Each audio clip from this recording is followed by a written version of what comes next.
Mateo capítulo 26. Estaremos mirando hoy los versículos del 31 en adelante. Mateo 26, del 31 hasta el versículo 46.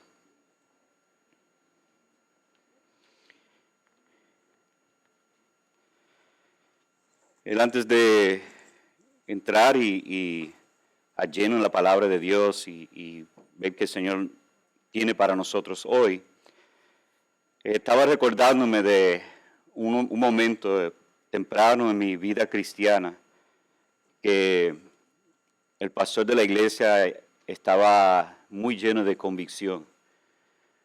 Y en esa convicción que él tenía, él le pidió a la iglesia, vamos a reunirnos tal fecha para ayunar y orar.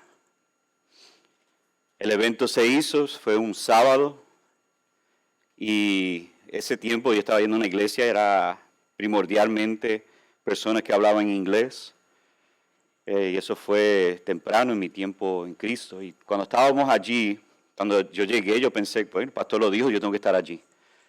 Aparecí allí, habían solamente 5 personas. Ahora la iglesia tenía aproximadamente 1,000 personas en la iglesia, es una iglesia bien grande. Y la invitación era para un ayuno y oración, y solamente 5 vinieron. Yo era uno de esos 5. Cuando estamos orando, había una decepción de parte del pastor y los demás, los líderes que estaban allí. Y no me acuerdo muy bien que él dijo después, yo creo que lo dijo bajo frustración, pero él dijo, si la gente se dedicaba a orar como se dedican a su trabajo, el mundo cambiaría. Yo me fui con eso con una gran convicción, porque pude ver en ese momento el valor infinito de la oración. Y hoy vamos a ver en estos textos que vamos a mirar hoy, yo creo que el tema central del texto de lo que vamos a leer es la oración, y especialmente la oración de Jesús en medio de una dificultad enorme, de una tribulación, de un sufrimiento grande. Jesús anhela y desea orar. Entonces vamos a mirar hoy el aspecto de la oración de Jesús en Getsemaní. Y dice así, en nombre del Padre, Hijo, Espíritu Santo, si están allí conmigo, vamos a dar lectura a estos versículos. Y dice, entonces Jesús les dijo, esta noche todos ustedes se apartarán por causa de mí, pues escrito está, heriré al pastor y las ovejas del rebaño se dispersarán. Pero después de que yo haya resucitado, iré delante de ustedes a Galilea. Pedro le respondió, aunque todos se aparten por causa de ti, yo nunca me apartaré. Jesús le dijo, en verdad te digo que esta misma noche, antes que el gallo cante, me negarás 3 veces. Pedro le dijo, aunque tenga que morir junto a ti, jamás te negaré. Todos los discípulos dijeron también lo mismo. Entonces Jesús llegó con ellos a un lugar que se llama Getsemaní y dijo a sus discípulos, siéntese aquí mientras yo voy allá y oro. Y tomando con él a Pedro y a los 2 hijos de Zebedeo, comenzó a entristecerse y angustiarse. Entonces les dijo, mi alma está muy afligida hasta el punto de la muerte. Quédense aquí y velen junto a mí. Y adelantándose un poco, cayó sobre su rostro, orando y diciendo, Padre mío, si es posible, que pase de mí esta copa, pero no sea como yo quiero, sino como tú quieres. Entonces vino Jesús a los discípulos y los halló durmiendo, y dijo a Pedro, ¿con que no pudieron velar 1 hora junto a mí? Velen y oren para que no entre en tentación. El espíritu está dispuesto, pero la carne es débil. Apartándose de nuevo, oró por segunda vez, diciendo, Padre mío, si esta copa no puede pasar sin que yo la beba, hágase tu voluntad. Vino otra vez Jesús y los halló durmiendo porque sus ojos estaban cargados de sueño. Dejándolos de nuevo, se fue y oró por tercera vez Y dijo otra vez las mismas palabras. Entonces vino a los discípulos y les dijo, ¿todavía están durmiendo y descansando? Vean, ha llegado la hora y el Hijo del Hombre es entregado en manos de pecadores. Levántense, vamos, miren, está cerca el que me entrega. Oremos. Padre, venimos en el glorioso nombre de Jesucristo, suplicando que tu Espíritu Santo ilumine nuestros ojos del entendimiento. Y sabemos, Señor, que es solamente a través de tu palabra que podemos ser salvos. Y como dice Primera de Pedro, que es tu palabra la cual activa en nosotros la fe para nacer de nuevo. Eso no es de nosotros, eso es tu obra.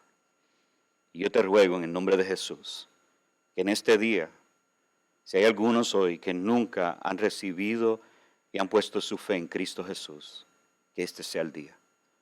A la misma vez te rogamos por aquellos que están en Cristo, que puedan valorar la obra de Cristo Jesús en los momentos antes de morir, de venir a ti en oración.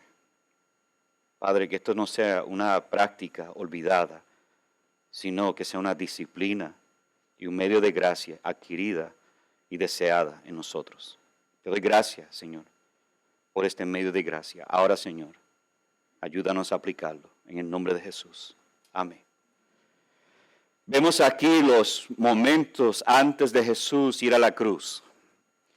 Y es un drama real aquí el que estamos viendo ante nuestros ojos. La semana pasada y la semana antes pasada, nosotros vimos el gozo de la cena. Vimos cómo Jesús ahora, cuando Jesús en la cena tenía una combinación de tristeza y dolor y gozo. Dolor en cuanto a el engaño y la traición de Judas, pero a la misma vez vemos el gozo que él tenía de poder estar con sus discípulos y participar en esta cena.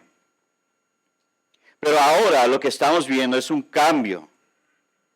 Vemos que Judas ya lo traicionó. Los discípulos lo abandonarán en unos momentos. La realidad de la cruz está frente de Jesucristo. Él va a ir a la cruz. Es la hora de sufrir la cruz para perdonar a pecadores. Lo que vemos en estos versículos es la determinación de Jesús en la hora de tribulación de buscar del Padre fortaleza. Y algunos, en este texto lo que estamos viendo son dos cosas maravillosas y gloriosas. Los que han estado aquí los miércoles saben que nosotros no estamos hablando de Jesús. Y si ustedes se acuerdan, hablamos en una ocasión sobre la humanidad y la deidad, es decir, Jesús siendo Dios. Y en este texto vemos la humanidad de Jesucristo y vemos la deidad de Jesucristo. Y nos debe asombrar porque vemos el Hijo de Dios, el cual recibirá el castigo de cada persona que ha de creer en Cristo. Va a recibir todo el castigo y la ira de Dios para perdonar a pecadores.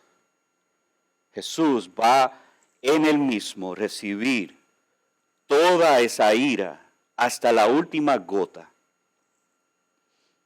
Y lo primero que hace, sabiendo que iba en ese camino, es orar. Así que en este día vamos a ver tres cosas que son muy importantes. Veremos en los versículos 31 al 35 el abandono de los discípulos. En los versículos 36 al 38 la angustia, aflicción de Jesús. Y del 39 al 46 veremos la acción de Jesús. Primeramente vemos el abandono de los discípulos.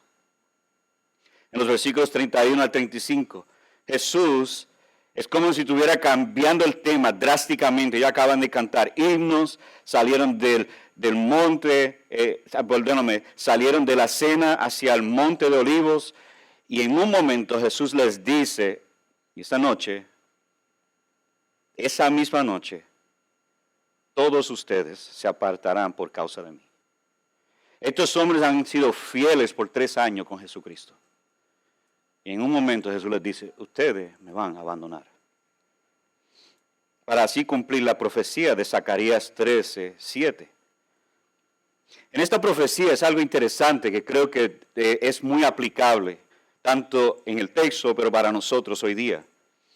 En esta profecía de Zacarías, Zacarías está diciendo que Israel como nación abandonará a Dios. Que toda la nación va a abandonar a Dios. Se va a ir detrás de ídolos, se va a ir detrás de sus placeres. Pero Dios en ese momento, después de tanto abandono que va a haber de toda una nación, Él le dice, algunos, un remanente, volverá. Todos lo van a abandonar, pero un remanente volverá. Y ellos van a declarar, según Zacarías 13:9, el Señor es mi Dios. De igual manera, los discípulos acompañarán a Israel en el abandono de Dios, el Dios hombre Jesucristo. Todo Israel abandonará a Cristo Jesús, incluyendo los discípulos. Pero ellos volverán, nota en versículo 32. Pero después que yo haya resucitado, iré delante de ustedes a Galilea. Van a herir el pastor.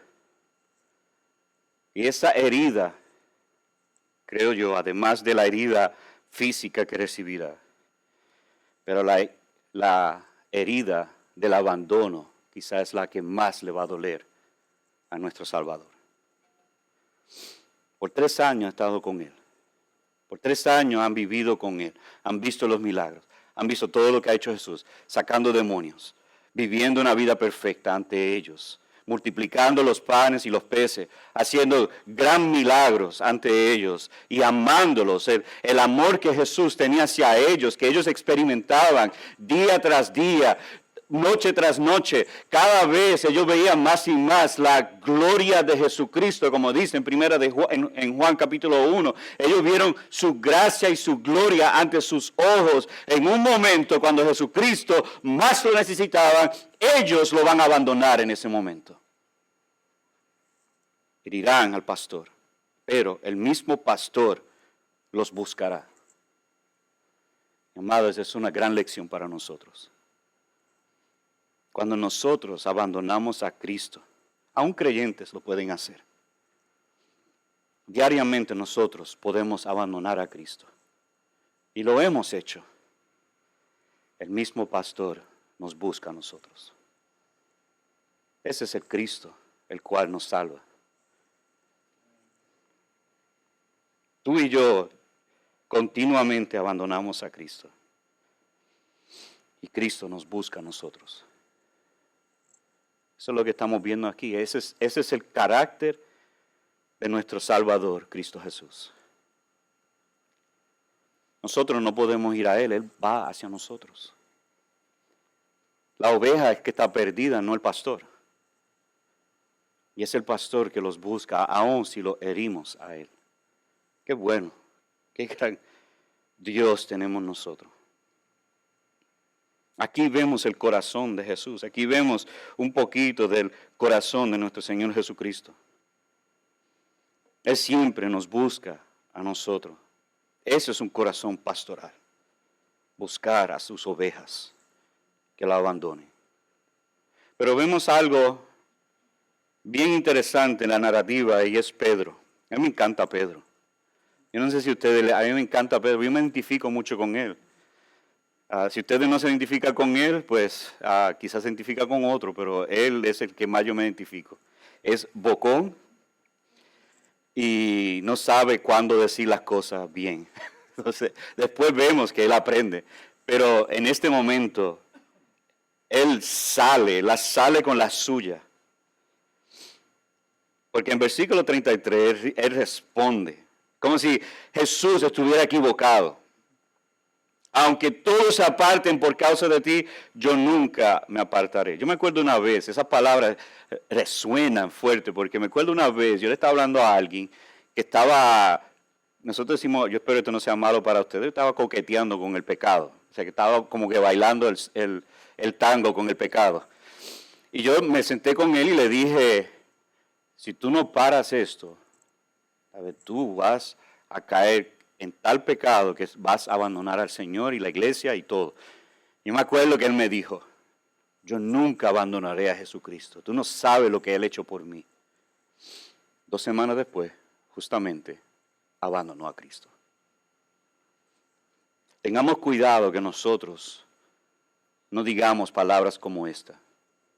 Ahora, lo que sí podemos decir es, por la gracia y la misericordia de Dios, yo voy a perseverar. ¿Noten la diferencia? Uno depende de la gracia y misericordia de Dios, el otro depende de su persona. Y Pedro aquí trata de decir, yo creo que sus intenciones eran buenas. Yo creo que él aprendió una lección en Mateo 16, cuando él le dijo a Jesús, tú no vas a morir. Y Jesús le dijo, échate detrás de mí, Satanás. Yo creo que él aprendió su lección porque él después dice, yo estoy dispuesto a morir contigo. Noten el texto. En el versículo 32, aunque a todos se aparten por causa de ti, yo nunca me apartaré. Jesús después le dice que él lo va a negar y Pedro responde aún más enfáticamente en el versículo 35, aunque tenga que morir junto a ti. Si él estaba claro que hay una posibilidad que Jesús iba a morir, porque ya lo había dicho tantas veces, pero él dijo, no, yo estoy dispuesto a morir por ti. Interesante como después Jesús predice con exactitud la negación de Pedro. En Lucas 22, 31 al 32, vemos un poquito más de lo que sucedió detrás de esa negación, donde Jesús dice, Simón, Simón, mira que Satanás os ha reclamado para zarandearos como a trigo, pero yo he rogado por ti, para que tu fe no falle. Y tú, una vez que hayas regresado, fortalece a tus hermanos. Antes de Jesús orar por él mismo, él oró por los discípulos, especialmente Pedro. Él suplicó a favor de Pedro. Pero noten, a mí lo que me llama la atención mayormente en Lucas 22 es la petición de Jesús. Jesús no le dijo, yo estoy orando para que tú no seas zarandeado por Satanás. Yo estoy orando para que tu fe no falle cuando serás zarandeado. Otra vez vemos la ternura y cuidado de Jesús en orar por Pedro. Pedro tenía que pasar por esta dolencia, este dolor, esa tribulación. Y la oración de Jesús es que tu fe no falle. Tú vas a pecar, tú me vas a negar. Pero yo estoy orando que tu fe no falle. Oh, amados, ahí tenemos un patrón para nosotros orar uno por los otros. No oremos, Señor, que esta persona no sufra. Mejor oremos, Padre, que tú lo mantenga y lo cuide. Y que persevera en medio de la prueba, porque todos vamos a sufrir. Y pedir que no sufra es una oración que realmente no cuadra con la Escritura.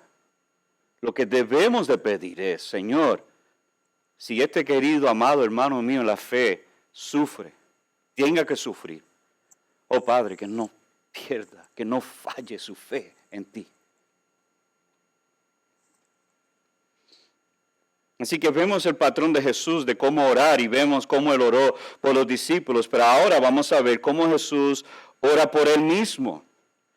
Si ustedes miran en el versículos 36 al 38, vemos la angustia y la aflicción de Jesús. Y vemos quizás de las únicas veces Jesús realmente sufriendo con angustia y dolor. Noten cómo Él da unas instrucciones claras a los discípulos en el versículo 36. Él les dice a ellos, quédense aquí, noten el texto, siéntanse aquí mientras yo voy allá y oro. No les dijo que se duerman, De hecho, en otro texto dice que deben de orar. En el libro de Lucas, él dice que deben de orar mientras están allí. Y en el lugar donde Jesús va, el Monte de Olivos, está un jardín que se conoce como Getsemaní. Y allí se puede ver, en el Monte de Olivos, se puede ver Jerusalén en toda su gloria. Y soy yo añadiendo esto, no está en el texto, pero creo que es válido decirlo. Ya era de noche, pero se podía ver a todo Jerusalén, quizás todas las luces prendidas.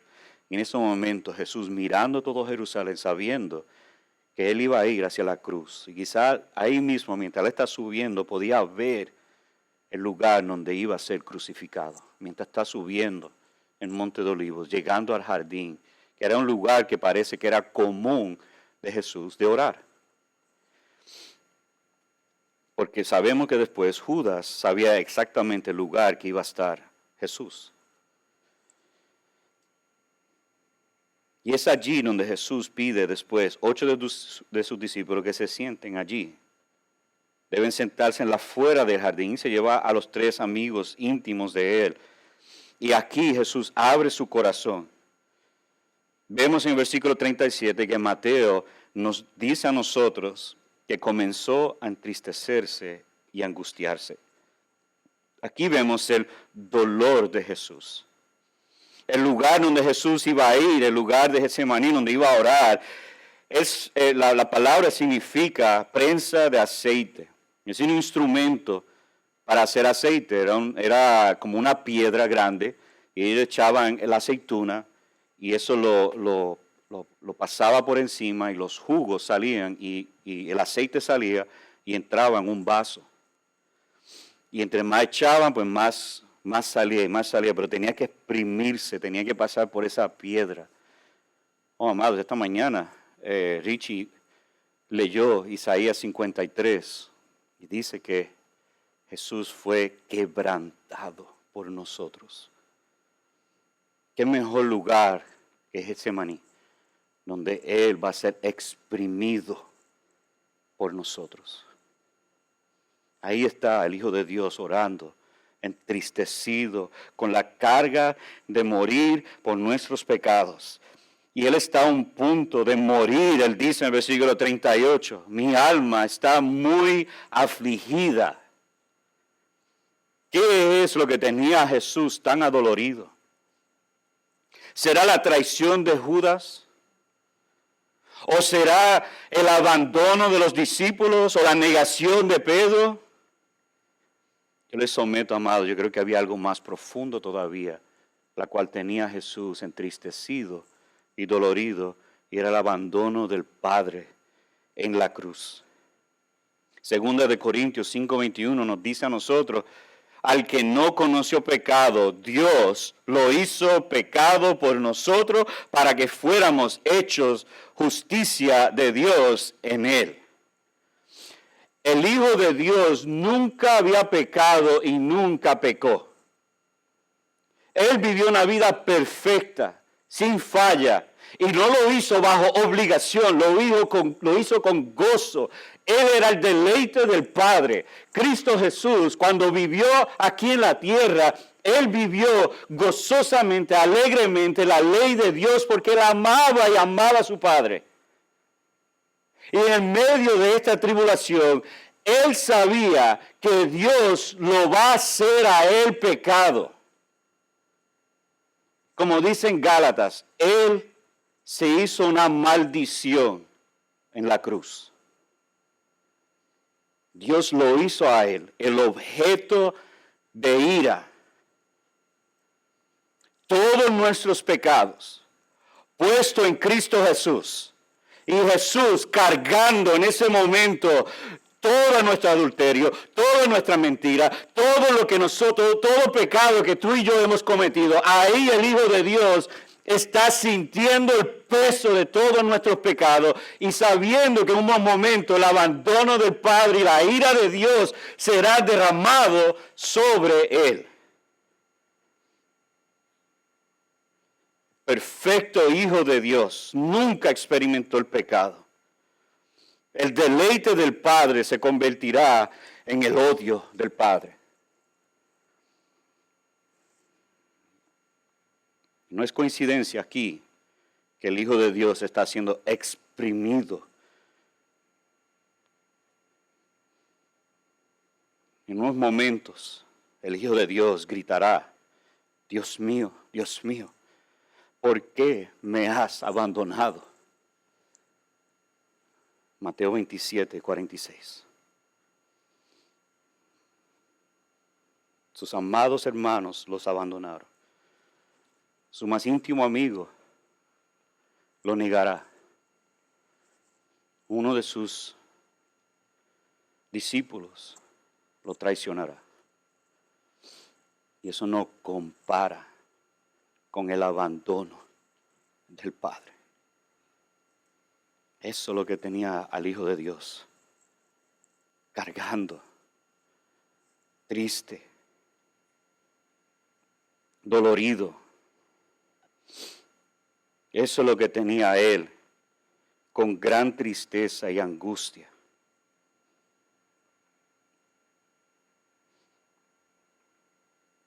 Vemos después cómo Jesús ora, el versículo 39. Y aquí hay unas maneras, yo creo, prácticas para nosotros poder aplicar la oración en nuestras vidas. Pero a la misma vez vemos dos contrastes en estos versículos que no podemos perder de vista.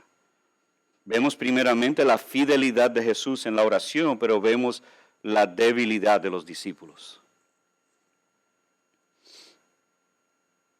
Y de hecho, esta es la pocas veces que uno de los evangelistas abre la cortina de las oraciones de Jesús. Nunca lo vemos. Pero en esta ocasión vemos a Jesucristo orando. ¿Y qué oración? Corto, preciso, pero está tan lleno de teología, tan lleno de enseñanza para nosotros. Es una joya que el Espíritu Santo nos ha dado a nosotros. Vemos el Hijo de Dios orando. Lo primero que vemos es la posición de la oración. Noten el texto, versículo 36. Él les dice, espérame en cierto lugar, pero en versículo 39 se adelanta un poco y después dice, cayó sobre su rostro, orando. Esta es una posición de humildad. Era muy común para los judíos orar de dos maneras. Una era mirando al cielo.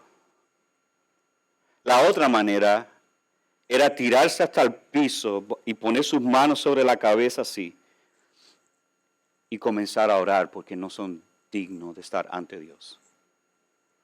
En esta ocasión vemos a Jesús, porque lo vemos a Él mirando arriba en otras ocasiones, pero en este caso vemos a Jesús tirado al piso completamente.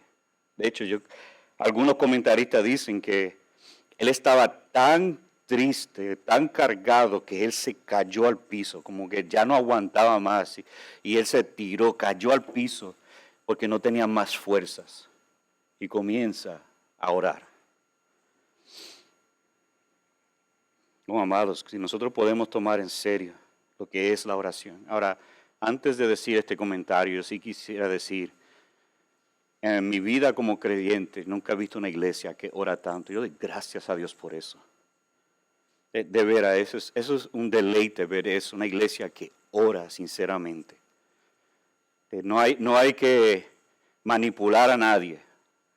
Lunes, miércoles y viernes hay sobre 20 personas ahí en Zoom orando, pidiendo, suplicando uno por otros. Los miércoles nos reunimos para orar. Y yo doy gracias a Dios en la seriedad y la manera como iglesia nosotros tomamos la oración. Domingo antes de esto, estamos suplicándole a Dios. Y aquí algunos están orando. Por algunos de ustedes también. A la misma vez es necesario ver la seriedad de cual Jesús toma la oración. Esta es la manera más humilde de Jesús orar. Y nos da a nosotros un gran ejemplo de cómo nosotros debemos de tomar en serio. Y no solamente eso, pero sacar toda distracción para poder nosotros comunicar con el Padre. Pero escucha la súplica. Él ruega, Padre mío. El patrón aquí lo vemos muy parecido al Padre Nuestro. Y que Jesús no solamente nos dijo, ustedes quieren saber orar, déjame mostrarle. Y lo está mostrando ahora ante nuestros ojos. Y Él llama a su Padre, Padre mío. Y aquí viene una parte que es sumamente difícil poder explicar. Yo no voy a pretender saber exactamente, pero creo que es esto lo que les puedo decir, lo que significa lo que Jesús está orando aquí. Y Él empieza en el versículo 39, si es posible. Versículo 42, si esta copa no puede pasar. No podemos comprender la naturaleza humana y divina que estaba interactuando aquí, pero lo estamos viendo. En su divinidad, Él sabía el dolor que iba a experimentar y el abandono que recibirá. Pero en su humanidad, Él quería que la copa pasara de Él. Permítame decirle algo muy claro.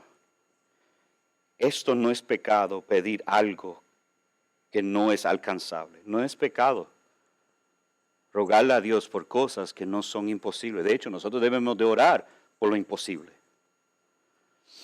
Pero lo que Jesús está pidiendo es algo imposible. Pero Él lo sabe. Y aquí vemos, como les dije, la humanidad y la divinidad de Jesús. Todos debemos de orar por cosas que solo Dios puede hacer. Amados, orar en esta semana, este próximo mes, nosotros vamos a estar orando por personas que no conocen a Cristo. Permítanme decirle un poquito de la imposibilidad de eso. Nadie llega a Dios, dice Romanos 3. Todos somos muertos en delitos y pecados. ¿Has visto un muerto escoger a Cristo? ¿Has visto un muerto tomar una decisión? Es imposible que un no creyente venga a Jesucristo. Eso es una imposibilidad. A menos que Dios obre y despierte el corazón para que entonces tenga fe en Cristo Jesús. Esto es pura obra del Espíritu Santo. Tú y yo solamente le decimos el Evangelio y es a través del Evangelio que Dios, en la locura de Dios, decide salvar a quien Él quiere salvar. Tú y yo somos instrumentos para proclamar el Evangelio de Jesucristo. Pero Dios es el quien salva. La salvación no es tuya ni mía, la salvación es de Dios. No hay manera que un pecador pueda escoger a Dios. Eso lo dice Romanos 3, Efesios. Y le puedo dar un montón de textos. Pero sí Dios puede salvar a un pecador. Solo Dios puede dar salvación. Y a Él le damos la gloria y la honra. Y Dios todavía está salvando gente. Así que vamos a orar. Vamos a orar por lo imposible. Vamos a orar por lo que Dios solo puede hacer. Vamos a suplicarle a Dios que rompa los corazones de aquellos que están sin Cristo. Si tú estás sin Cristo y alguien te invitó, tenlo por seguro que nosotros vamos a orar y suplicar para que tú te rindas y creas en Cristo Jesús como Señor y Salvador. ¿Verdad, iglesia? Así que Cristo nos da a nosotros un patrón aquí de algo que no podía pasar. La copa Jesús tenía que beberlo, no había más nadie que lo podía beber, sino el Hijo de Dios. Y Él lo sabía. Sin embargo, vemos la humanidad y ternura de Jesús de pedir a Dios, si es posible, si esta copa no puede pasar. ¿Qué es la copa? La copa es la ira de Dios. Eso es un símbolo, una metáfora para el sufrimiento destinado. Eso lo vemos en Isaías 51:17. Hace unos momentos Jesucristo tomó la copa de comunión con los discípulos y pronto tomará la copa de la ira de Dios. Jesús está pidiendo, si hay otra manera que no sea este sufrimiento grande, que se haga, pero, sino como tú quieras. O en otro, aquí en versículo 42, hágase tu voluntad. Y vemos otra vez el patrón del Padre Nuestro en la oración. Yo escuché una vez un falso maestro decir estas cosas. Si tú dices, hágase tu voluntad, Dios no te va a dar tu promesa. Ahora, eso es verdad. Eso es verdad. Porque lo que tú quieres no necesariamente es lo que Dios quiere. Y déjame decir esto, lo que Dios quiere siempre es mejor de lo que tú y yo queremos. Entonces, debemos de pedir, hágase tu voluntad, lo que tú quieres, Señor. Él no sabía esto, pero lo voy a usar como ejemplo. Pastor Willy lo tiene muy cómodo, según me dijo, aquí con nosotros. Aquí está viviendo el sueño americano. Todo le va bien. Pero él ha pedido a Dios, hágase tu voluntad. Y hacer la voluntad de Dios no siempre es nuestra conveniencia, pero es su gloria. Hacer la voluntad de Dios implica en algunas ocasiones sufrimiento, pero hay una gran recompensa de hacer su voluntad. Y Jesucristo nos muestra aquí que la voluntad de Dios es salvar a pecadores. Y la única manera de salvar a pecadores es que el Hijo perfecto de Dios vaya a la cruz y pague el pecado, que pague la ira de Dios.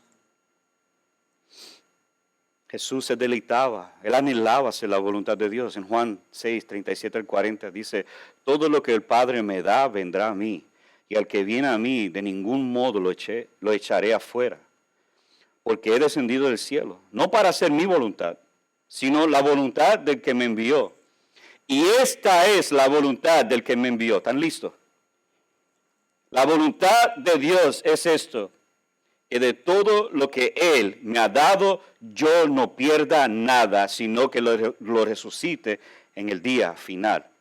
Porque esta es la voluntad de mi Padre, que todo aquel que ve al Hijo y cree en Él, tenga vida eterna, y yo mismo lo resucitaré en el día final. ¿Cuál es la voluntad de Dios? Creer en el unigénito Hijo de Dios.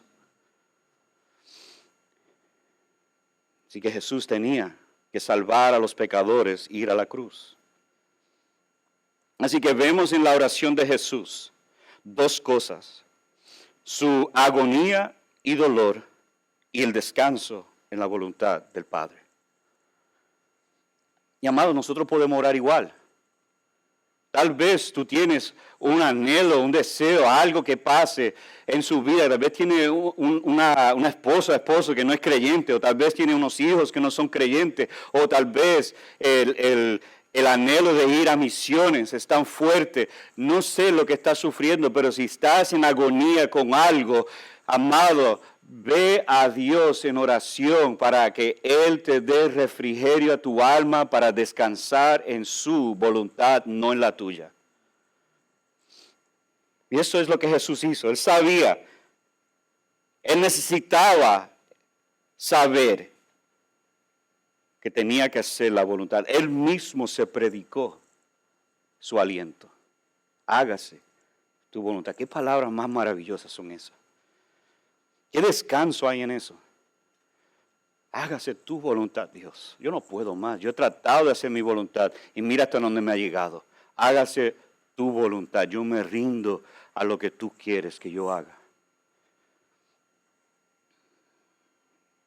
Para el cristiano son buenas noticias. Pero vemos también dentro de estos textos una negación de la disciplina.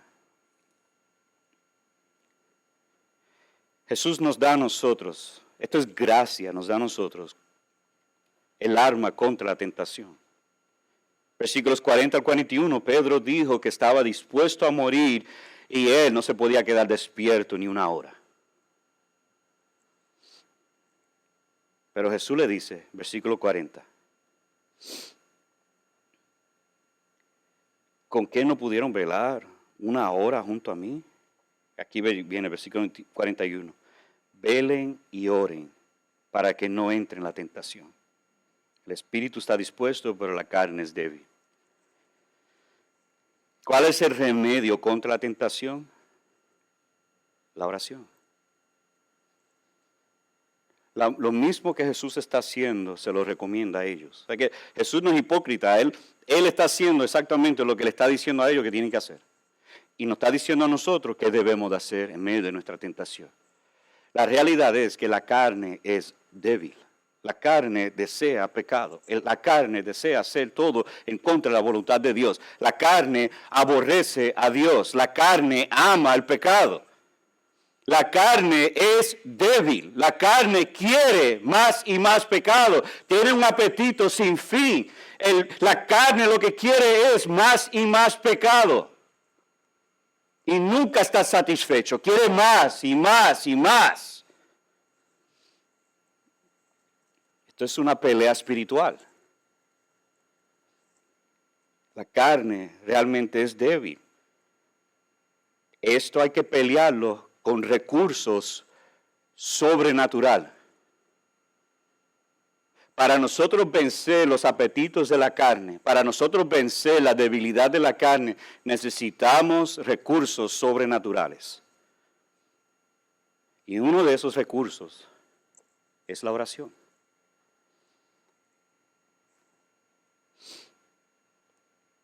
Es la oración. De hecho, Lucas 22:45 dice que por causa de las tristezas se durmieron. Ahora, a mí me parece muy interesante que la tristeza los causó a dormir a ellos, porque cuando yo he estado triste, a mí se me hace difícil dormir. Así que quizá hay algo mal en mí, estoy mal alambrado o algo, pero me parece muy interesante que la tristeza los llevó a ellos a dormir. Pero después leyendo unas cosas, vi que la presión y la depresión de tristeza gasta tanta energía que muchas veces la gente lo que hacen es dormir.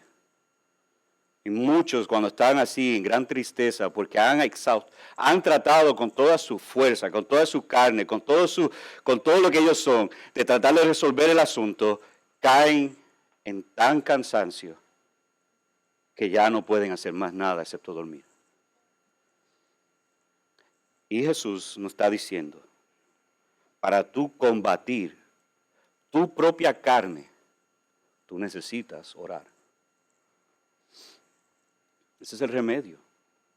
Qué bueno que Dios no lo complicó, ¿verdad? Pues yo soy medio necio, medio no completo, pero quiero darme el beneficio de la duda por lo menos. Qué bueno que nos dio algo tan simple como la oración. Pero qué triste que es. Esa es la disciplina más que nosotros más negamos o más descuidamos en nuestra vida cristiana. Lo que más necesitamos es lo que más descuidamos. Así que oren. Si estás en tentación, tú debes prender una alarma en tu mente para orar en ese momento. En vez de estar llamando 20,000 personas para que oren por ti, esa alarma de tu conciencia que te dice, estoy siendo tentado, debe ser lo que te prenda a ti, que te esfuerza a ti, que te obliga a ti a ir al Padre en oración. Y Jesús ahora les dice a ellos, al final, la hora ha llegado. Desperdiciaron el tiempo de orar para que pudieran morir con Él. El momento estaba. Hasta Cristo le dio la oportunidad. Pedro dijo, yo estoy dispuesto a morir por ti. Ok, ponte a orar. Jesús va a orar, regresa y ahí está Pedro, roncando y dormido. Y Jesús lo tiene que levantar. Ni una hora te pudiste quedar despierto. Vemos en Pedro que tú y yo podemos descuidar fácilmente la oración. Vemos en Pedro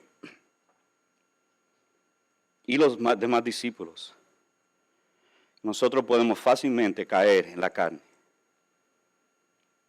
Y el único remedio, el único medio para nosotros poder vencer la tentación es a través de la oración. Vemos en Jesús cuando Él oró, en medio de esa tentación y dificultad, dice Lucas 22, 43 y 44. Entonces se le apareció un ángel del cielo fortaleciéndole. Y estando en agonía, oraba con mucho fervor y su sudor se volvió como gruesas gotas de sangre que caían sobre la tierra. Y que fue intenso momento para Jesús. Y él oró y se levantó y ya estaba listo para ir hacia la cruz.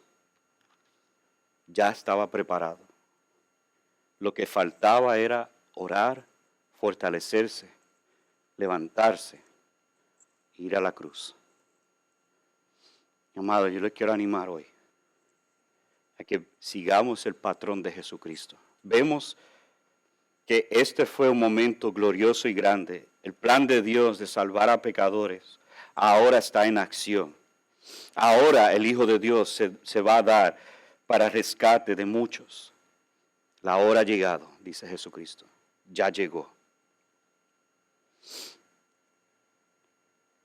Y hoy celebramos bautismos que apuntan lo que Jesús había hecho para salvar a pecadores.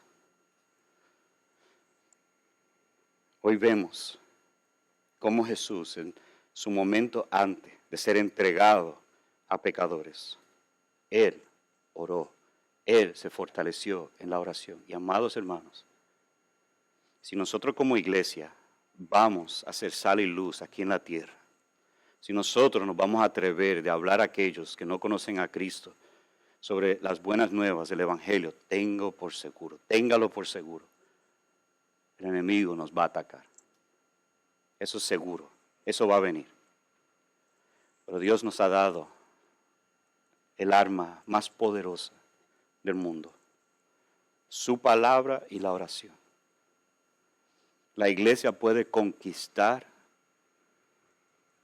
naciones cuando estamos de rodillas suplicando a Dios que obre. Veamos a Jesús como nuestro ejemplo. Veamos a Jesús como Él oró en su momento más crucial y nosotros imitemos a nuestro Salvador. Porque en estos momentos, si verdaderamente tú vas a orar por tu uno, la tentación, la dificultad, el enemigo vendrá.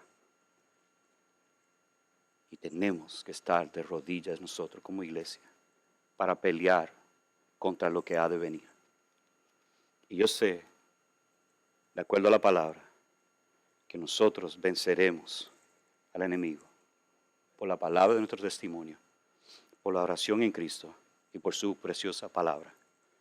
Hagamos eso y Dios será glorificado en nosotros. Aquí vemos a Jesús entrando en oración en la hora de su sufrimiento. Se preparó para lo que había de venir y nosotros tenemos que prepararnos para lo que vendrá. Y se hace a través de la oración. Quiero recordarle de algo práctico hoy. Cristiano, debes de anotar cuando salgas de aquí una persona a quien vas a dedicarte a orar por él o ella. Cuando salga de aquí lo vas a ver. Te ruego por amor a Jesucristo, hágalo. Y estaremos por 30 días como familia, como iglesia, orando todos juntos por esas personas. Los miércoles vamos a orar. Los días en Nueva Misericordia vamos a orar. Vamos a suplicar para la salvación. Vamos a orar para lo que Dios puede hacer. Solo Dios puede hacerlo. Vamos a suplicarle a Él para que Él salve a algunos. Vamos a unirnos juntos para hacer esta obra. Y vamos a orar para que nos fortalezca para hablar y comunicar el glorioso evangelio de Cristo Jesús. Y si hoy no conoces a Cristo, yo te invito hoy a que pongas tu fe solamente en Jesucristo para la salvación de tu alma. Hágalo ahí mismo donde estás. Pídele a Dios que te salve y Dios te salvará. Es solo a través de Jesucristo que puedes ser salvo de tus pecados. Él sufrió lo que tú mereces para darte lo que no mereces y es vida eterna. Hágalo hoy. Recíbelo. Pídele que te salve y Dios te salvará. Acompáñame a orar. Padre.